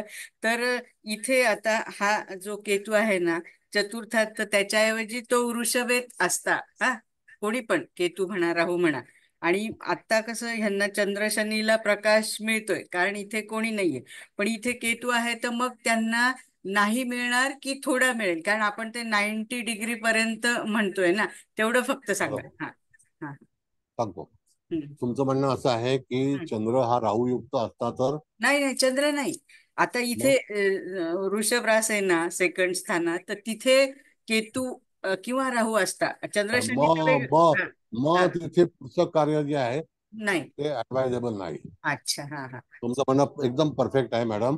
कधी कधी तुम्ही आवर्जून बघा, धनस्थान आणि सूर्यापासून दुसरा राहू किंवा सूर्यापासून दुसरा केतू हा जातकाच्या जीवनामध्ये अनेक अडचणींना सामोरं जावं लागेल, हा नियम आहे. म्हणजे मग त्या चंद्र आणि शनीला नाहीच मिळणार कारण ते थर्ड मध्ये आहे आणि मध्ये तो केतू किंवा राहू व्हॉटेवर जो असेल त्याचा पडदा आल्यामुळे तिथपर्यंत त्याचा प्रकाश पोहोचणारच नाही, म्हणून त्याचा फलादेश नाही. मग आता कुंडली वाचते वेळी समजा एखाद्या माणसाच्या जीवनामध्ये काही वाईट घटना निर्माण झाल्या किंवा होतील, या वेळेला त्याची जी अपेक्षा असेल तर ती पूर्ण का होणार नाही, तर he or she has to take support from other person. मग मनुष्य डिपेंडेंट राहतो, याला कारण ते आहे. कळलं का? The person become dependent. असं आहे. थँक्यू सर, मस्त जाणवलं. हळदणकर मॅडम तुम्हाला? हो बोलते सर. सर्वप्रथम सगळ्यांना नमस्कार करते. सर तुम्हाला नमस्कार. कुबल मॅडम, गीता मॅडम, सगळ्या आपल्या वर्गातल्या विद्यार्थी सगळ्यांना नमस्कार करते. आपण आतापर्यंत निर्यांच्या पद्धतीने पत्रिका बघताना बऱ्याचशा कॉम्प्लिकेशन्स आपल्याला जाणवत होत्या. खूपशा गोष्टी आपल्याला अस्त वक्री किंवा केतुयुक्त वगैरे असे आपण बघत होतो. नवपंचम, समसप्तक, शनी मंगळ या खूप त्या मानाने कॉम्प्लिकेटेड होत्या. असं अजून पुढे आपण केपलरला गेलो नाही आहोत, पण आतापर्यंत सर तुम्ही जे आम्हाला शिकवलं त्याच्यात इतकं साध्या आणि क्लिअर पद्धतीने सांगितलं की सूर्य जिथे बसलेला आहे त्याच्या अलीकडे आणि पलीकडे 3 घरं, म्हणजे सूर्य बसलाय ते धरून 3 घरं, त्याचा प्रकाश सरळ जाऊ शकतो आणि त्या सानिध्यात आलेले ग्रह हे प्रकाशित येऊन माणसाचं जीवन, व्यक्तिमत्व हे झळाळून उठतं किंवा त्याचं कर्तृत्व चांगलं तो सलग करू शकतो. फक्त या प्रवासामध्ये राहू केतू जर मध्ये हर्डल म्हणून आले तर राहू केतूच्या पल्याड असणारे ग्रह हे सूर्यापासून अनभिज्ञ राहतात किंवा सूर्याच्या प्रकाशापासून वंचित राहतात आणि त्याला अडथळ्यांना सामोरं जावं लागतं. हा खूप मोठा चांगला, मग तिथे सूर्य लग्नात बसू दे, सप्तमात बसू दे, दशमात बसू दे, कुठेही बसू दे, त्याच्या जवळ असणारे 90 अंशाच्या अखत्यारीत असणारे ग्रह हे आपण कॅल्क्युलेट करणार आहोत. हा खूप चांगला भाग इथे आपण बघितला. आता मी या लग्नाबद्दल चर्चा करणार नाही, कारण तुम्ही इतकी डिटेल चर्चा केली आहे की शुक्र कुठे बसलाय, बुध कुठे बसलाय, हे कुठे बसले, त्यामुळे माणसाला काय फायदा होईल याचा तुम्ही खूप चांगल्या पद्धतीने हे सांगितलं. पण इथे एक गोष्ट मला अभिप्रायात नोंद करावी लागेल की शनी चंद्र जरी एकत्र असले तरी रवीच्या जवळ आहेत. म्हणजे साधारण 63 आणि 66 अंतरावर शनी आणि चंद्र रवीपासून बसलेले आहेत. तेव्हा जरी शनी चंद्र एकत्र आले तरी सुद्धा ते चांगलंच फळ देतील. फक्त शनी आणि चंद्र हे एकाच नक्षत्रामध्ये बसलेले आहेत, म्हणजे युतीत असल्यामुळे शनीला पॉवर जास्त आहे आणि चंद्राला प्रत्येक वेळी त्याच्या म्हणण्याप्रमाणेच वागावं लागेल. हा खूप साधा आणि चांगल्या पद्धतीने तुम्ही नियम समजून सांगितलात. हेच सांगताना तुम्ही अजून सांगितलं की रवी शनी हे समसप्तकात आले तर मात्र शनीला सूर्याची ऊर्जा कमी मिळेल. म्हणजे आता जसं शनी सूर्यापासून प्रकाशित होऊन चांगलं फळ देईल तसं तेवढं तो शनी देणार नाही. हा खूप चांगला हे मिळाला. तर एकूणच केपलर पद्धती आतापर्यंत तरी खूप चांगली वाटते, सहज समजेल, सहज आपण त्या फलिताचा वापर करू. आणि तुम्ही तुमच्या ओघवती आणि अतिशय सुटसुटीत अशा मार्गदर्शनाने सगळ्यांना सांगितलेली असल्यामुळे बऱ्याचशा आम्हा विद्यार्थ्यांच्या शंकांना खूप चांगली उत्तरं मिळाली. सर, धन्यवाद. एक मिनिट, आता तुमच्या प्रश्नावरती मी एक उत्तर देतो. हो. एक फार मोठे राजकारणी, फार फार फार मोठे, त्यांच्या लग्नी रवी बुधाची युती आहे, बरोबर आहे? आणि 12व्या स्थानामध्ये मंगळ आणि बुध आहे, शुक्र आहे. 12व्या स्थानात मंगळ शुक्र आहे. मला सांगा, जर ते 4 ग्रह सूर्याच्या, म्हणजे 3 ग्रह सूर्याच्या जवळ आहेत, मग त्यांची बुद्धिमत्ता, त्यांचं प्लॅनिंग, गूढ गोष्टी आणि गूढरित्या सगळ्या तऱ्हेने आखणी करणं हा त्यांचा हातखंडा आहे. हा कसा निर्माण झाला? तर त्याला कारण तिथे जो ग्रह आहे तो वृश्चिकेत आहे. वृश्चिक रास ही गूढशास्त्राची रास आहे आणि गूढ जीवनाची रास आहे. मग अशा वेळेला त्यांच्या अवतीभोवती असणाऱ्या माणसाला सुद्धा काही कल्पना न येता ज्या घडामोडी होतात तर त्या घरच्यांना पण माहिती नसतात. That is called the result. खूप चांगलं उदाहरण दिलं सर. येस, असं आहे. बरं, ठीक आहे. एनिवे, आता कुबल मॅडम तुमचं पटकन सांगते आता सर. सगळ्या दोघींनी छान सांगितलंय ना. तर सर्वात प्रथम सर तुम्हाला नमस्कार. आपल्या चव्हाण मॅडम तुम्हाला पण नमस्कार. आणि हळदणकर मॅडम तुम्ही छान अगदी जे पॉइंट, म्हणजे ज्याच्यावर असं काय सूर्यासारखा प्रभाव टाकायला पाहिजे तसेच व्यवस्थित सगळे सांगितले. तर मला असं वाटत नाही की आता मला काही सांगण्याची आवश्यकता आहे. आणि इथे उपस्थित असलेल्या सर्वांचे पण स्वागत आणि सर्वांना नमस्कार.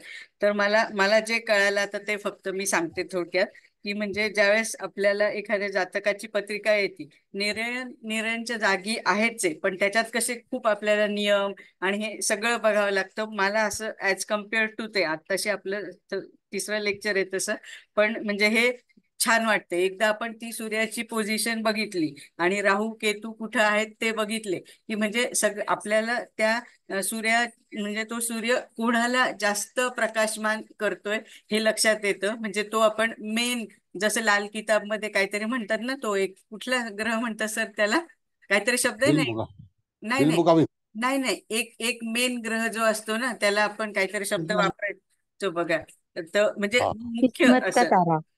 हा, तर मग तसंच म्हणजे इथे आता ह्यात जातकाची पत्रिका म्हणजे छानच दिसते, कारण राहू केतू अगदी इकडे साईडला आलेत आणि पक्का बाकीचे पक्का घर हा पक्का तर घर. बाकी होय.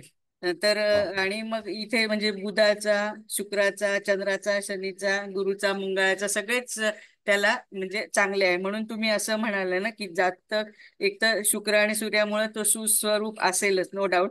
आणि ह्या जातकाला म्हणजे काहींना कसं खूप कष्ट करूनही यश मिळतच असं नाही, पण ह्यांना कमी कष्टातच सगळं काही मिळालंय. म्हणजे आपल्याला हे असं खूप पटकन सूर्याची स्थिती एकदा बघितली आणि राहू केतू कुठे आहेत हे बघितलं की एकदम त्या पत्रिकेचा दर्जा पण कळतो आणि विवेचन पण छान करता येतं. तर एकंदरीत सर अतिशय सुंदर, पंचपक्षी तर फारच छान. हे पण म्हणजे इतके हे क्लास आम्हाला असं वाटतं की रोजच झाले तर खूप छान. ते शक्य नाहीये पण ठीक आहे, ओके. पण खूप म्हणजे तुम्ही जे काही आम्हाला शिकवता देता त्यासाठी मी आणि सगळ्यांच्या तर्फे मी तुम्हाला खूप प्रत्येक वेळेप्रमाणेच कोटी कोटी वंदन आणि कोटी कोटी धन्यवाद. आणि hats off to you and your divine soul. Huge gratitude, huge gratitude, huge thank you. Gratitude. खूप अतिशय उत्तम. सगळ्यांना माझी विनंती आहे की हे क्लास अजिबात चुकवू नका, कारण हे दोन वेगळ्या सिस्टम्स सर आपल्याला शिकवत आहेत. आजपर्यंत कोणी शिकवलं तर नाहीच नाही, आणि ते कळतंय पण खूप छान म्हणजे आम्हाला. त्यासाठी sir thank you, thank you, thank you sir, thank you madam, thank you all. Bye. धन्यवाद. सर्वांना थँक्यू सर. नमस्कार. Thank you. Thank you, thank you. All thank you the sir. Best.